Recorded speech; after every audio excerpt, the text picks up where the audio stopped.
Bonjour, chers concitoyens de la nature. Nous allons parler aujourd'hui de la libération des âmes. Nous avons trois grandes religions qui ne sont pas les premières, mais qui sont des religions officielles. Il y a la religion chrétienne, le judaïsme et l'islam. Ces trois grandes religions, en elles seules, ont des sectes à l'intérieur. Donc, il y a dans chaque religion le côté ésotérique. Et un côté ésotérique et un côté exotérique. Ésotérique veut dire caché, intérieur. Exo veut dire extérieur. Et exo, c'est pour tout le monde parce que tout le monde n'est pas préparé à recevoir certains messages, certaines vérités. Alors, raison de plus, il y a les deux pour les âmes prêtes, c'est-à-dire les consciences qui sont capables d'écouter les messages ésotériques, ils font l'ésotérisme de ces trois communautés.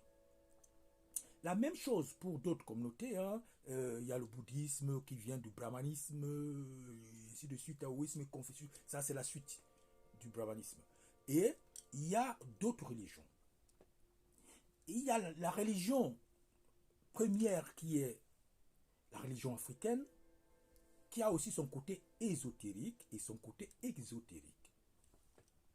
Mais pour les adhérents, les adeptes de toutes ces religions-là, que ce soit les écoles ésotériques, tout ça, il y a des indices. Parce que ceux qui ont créé ces communautés, ces écoles, ces sociétés secrètes, étaient d'abord des adeptes quelque part. Ils ont eu un début. Et comme chaque âme a sa voix, ça c'est très important.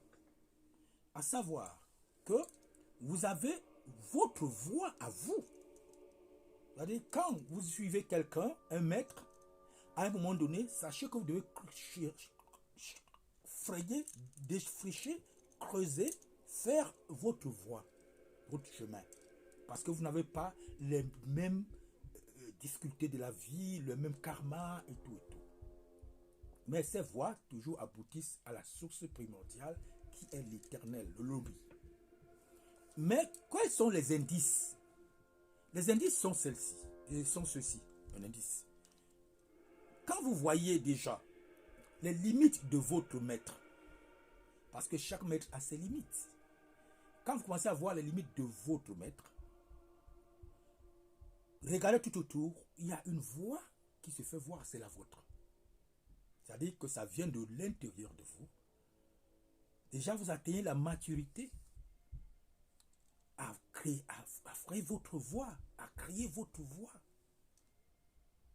Si vous demeurez élève, un suiveur, vous n'allez jamais arriver. Parce que vous êtes un consommateur. Et c'est lui qui a créé le chemin, cette école, cette communauté religieuse, ou cela. C'est en fonction de ses expériences. Mais vous devez créer le vôtre, c'est-à-dire votre voie, la vôtre, votre chemin, qui est dicté par votre âme qui a atteint la maturité, parce que on vous a traîné jusqu'à la maturité. Vous avez vu les limites de vous ou de vos maîtres. Regardez toutes ces écoles, toutes ces communautés. Les auteurs, les promoteurs ont commencé quelque part. Mais quand ils ont vu les limites de leur maître, il y a à chacun cette voix de l'Olombi, de l'Éternel qui parle et qui vous dit, voilà la vôtre. Et c'est ainsi que vous allez suivre votre voie. Cela ne veut pas dire que c'est contraire à ce que votre maître dit, non, mais vous avez atteint la maturité. Mais qu'est-ce qui se passe dans ces communautés religieuses, dans ces écoles ésotériques, c'est pas tous ces mouvements? on cherche à vous maintenir. Quand on cherche à vous maintenir, il y a des problèmes économiques et il y a le fait que vous allez, à un moment donné, vous allez tourner en rond. On va vous donner des titres. Vous allez faire une carrière. Et ça ne sera pas une transformation en tant que telle. Parce que les expériences, vous avez jusque-là continué à consommer les expériences que votre maître ou vos maîtres vous ont données. Et les vôtres, vous allez vivre quand? Parce que vous devez vous-même, comme disait l'un des fondateurs, entre guillemets, hein, qui n'a pas, dont il y a le doute de l'existence, le christianisme, qui a dit, Jésus a dit, que celui qui porte sa croix et me suive, le suivre. Ça ne veut pas dire que suivre tout ce qu'il a fait. À un moment donné, vous devez vous-même, quand vous allez atteindre un niveau, créer votre voie. Et d'ailleurs, pour ce mythe, parce que pour moi c'est un mythe, tous ces livres-là, c'est des mythes. Mais derrière les mythes, il y a des réalités. C'est vous, ce Jésus. C'est vous, ce Moïse-là. C'est vous, ce Mohamed-là. C'est vous. Si vous ne dites pas que c'est vous, vous n'arriverez jamais. Parce que vous serez éternellement élève. Mais vous êtes appelé à être maître. Et ne pensez pas, ne croyez pas à ce que ces écoles vous disent, qu'à partir de maintenant vous êtes maître. Ce n'est pas quelqu'un qui vous dit que vous êtes maître. Ce n'est pas quelqu'un qui vous dit que vous avez tel grade. Les grades, c'est des états de conscience. C'est des états de vie. Ce n'est pas quelqu'un qui vous dit. C'est vous qui vivez vos réalités. C'est vous qui percevez cette sensibilité. Alors, si c'est quelqu'un qui vous dit, doutez. Parce que ce n'est pas lui qui est. Il vit ça. Et vous verrez que la majorité, que ce soit ces communautés religieuses, que ce soit ces écoles ésotériques avec des noms vraiment que je ne veux pas ici citer, c'est eux qui vous disent. C'est ces maîtres-là qui vous disent qui vous êtes. Et vous vous êtes surpris parfois que, je suis. Mais est-ce que c'est vrai? C'est vous qui devez vivre la réalité divine. La perfection, la sanctification, tout ce que ça comporte, c'est vous. C'est vous qui faites votre voie. Commencez par. Et après, ne demeurez pas élève.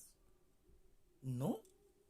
C'est que vous n'avez rien compris. Et d'ailleurs, quelqu'un a dit, si l'élève ne dépasse pas le maître, il n'a pas honoré son maître.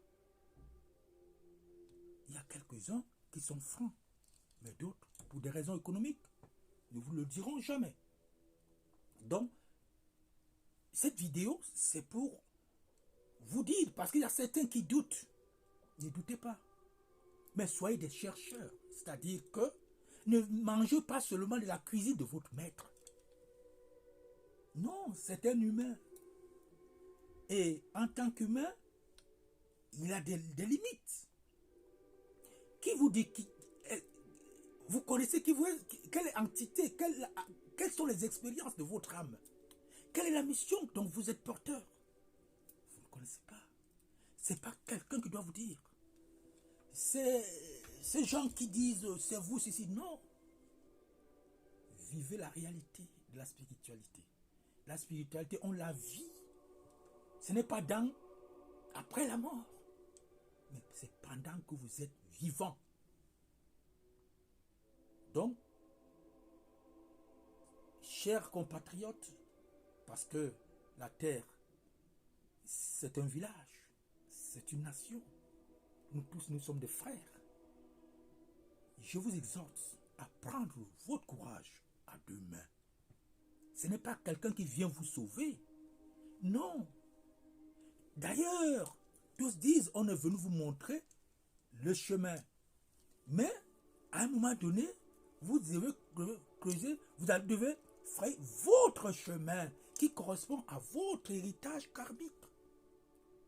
Parce que vous n'êtes pas la première personne à porter l'âme dont vous êtes, qui est cette divinité en vous. Non, cette âme connaît sa voix. Mais dans cette cristallisation des choses, elle parle, mais sa voix ne porte pas parce que vous n'avez pas travaillé tout le corps pour comprendre ce qu'elle vous dit. Cette petite voix-là, C'est Dieu en nous. Parce que Dieu n'est pas un barbu quelque part. Il est partout, il est en nous. Et donc, vraiment, ne vous limitez pas à suivre ces gens. Je ne les déshonore pas. C'est des gars qui font un travail formidable. Mais qui ne vous gardent pas prisonnier. C'est là le problème. Qui ne vous gardent pas prisonnier. Qu'ils vous demandent à un moment donné, voyant déjà que vous êtes capable, qui vous motive à créer votre voie. Parce que c'est celle-là qui correspond au chemin de l'autre en venant. Et c'est lui et l'autre en vous connaît cette voie-là qui vous fait rentrer à la source première. Et cette source, nous tous, nous allons nous réunir parce que Dieu n'est qu'un seul. Il est un. Et nous le sommes. Mais c'est la conscience divine qu'il faut que nous ayons. C'est ça le problème. Mais ça ne peut pas se dire d'une manière très simple comme ça. C'est comme si, mais il faut un effort. Parce que c'est un salaire, c'est un gain. Et un salaire, vous savez ce que c'est qu'un salaire, ça l'échange d'un travail. Voilà le message que je donne. Et le travail que notre mère, la nature, est en train de faire pour l'humanité est insoupçonnable. Tout ce qui se passe, toute cette effervescence d'événements, c'est une alchimie formidable. C'est pour remettre les choses en harmonie. Parce que le désordre a gagné beaucoup plus de terrain. Et l'heure du verseau, c'est l'heure du démasquage. Tout ce qui était artificiel, qui présentaient les personnages, qui n'étaient pas eux-mêmes, qui n'étaient pas authentiques, seront démasqués. Et nous allons vivre, chacun, nu devant l'Éternel, devant l'Olombi. Sur cette dernière parole, je vous souhaite beaucoup de courage. Ne vous sentez pas toujours seul parce que vous dites, ah, si je n'ai pas un maître. Non. Et n'anticipez pas. J'ai dit bien, l'indice, c'est quand vous voyez déjà les limites de votre maître. Quand vous voyez les limites de votre maître, sachez que votre voix est là. Écoutez votre cœur. L'âme vous dit, voilà la voix. N'ayez pas peur. Vous savez, souvent, chacun a quelque chose qui le pousse à prendre cette voie d'une manière ou d'une autre. Mais soyons tout simplement vigilants. Merci et bon dimanche à tout le monde. Que la paix, l'harmonie de l'unique soit en chacun de nous et nous anime. Une fois de plus, au TEP.